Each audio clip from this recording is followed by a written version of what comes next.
To deal with potential violent situations, you need to step back. So take a couple seconds to see what is happening, assess the threats, find help if you need it, and evaluate different options and then respond with the option that is less risk to you and others. Then we got dynamic risk assessment. So we're thinking about TACT. Okay, so TACT stands for think safety first. So you don't rush in, think about your personal safety first. What are the dangers to you? Then A, assess the situation. What are the potential threats involved?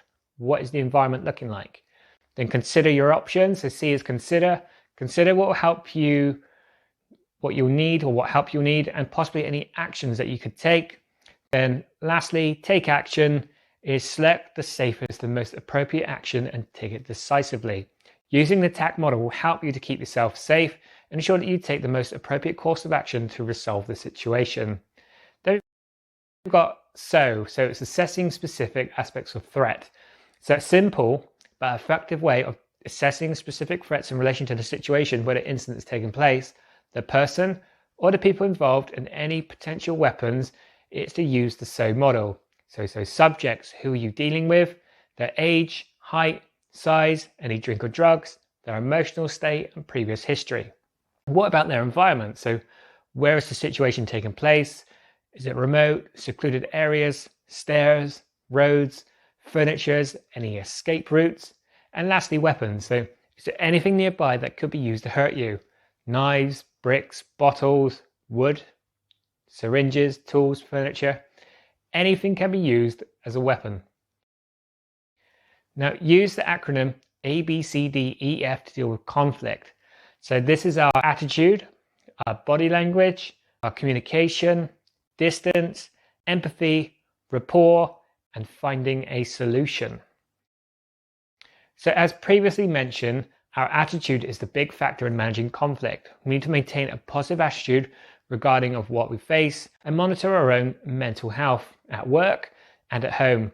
Try not to take things personal. So there is a good reference in the film Roadhouse by Patrick Swayze to not taking things personally. People are normally angry at the situation and not at you. You need to develop a thick skin not to be overwhelmed. Then we have customer service. We are there to help where possible. And lastly, we need to be empathetic. Empathy is the capacity to understand or feel what another person is experiencing from within their frame of reference. That is the capacity to place oneself in another person's position. Body language is the most overlooked part of communication, when in fact body language makes up for the majority of communication. So think about when we text and email others, how the message and context is easily misunderstood. This is because it neglects the body language. So we need to ensure that our body language is non-aggressive instead of aggressive. Okay, so we need to show that we are interested in them and their problem. I, for one, am a naturally closed-off person, and I like to keep my arms crossed for comfort, but I need to be actively aware of how I can portray myself to others. And we need to consider our positioning. Are we allowing a person to leave or to exit if we need it?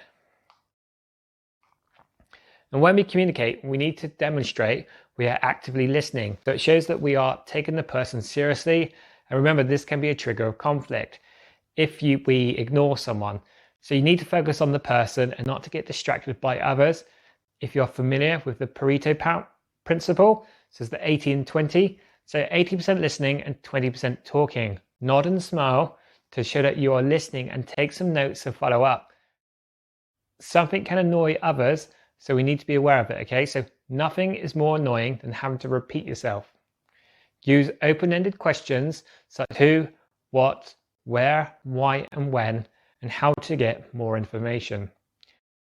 Positioning, so we need to ensure that we get ourselves into the best position in relation to the other person to maintain our own safety and to make sure that we give the right impression of our attitude and intentions to the other person. And we can do this by maintaining a suitable safe distance, showing non-aggression, and ensuring that parties can walk away if they want to.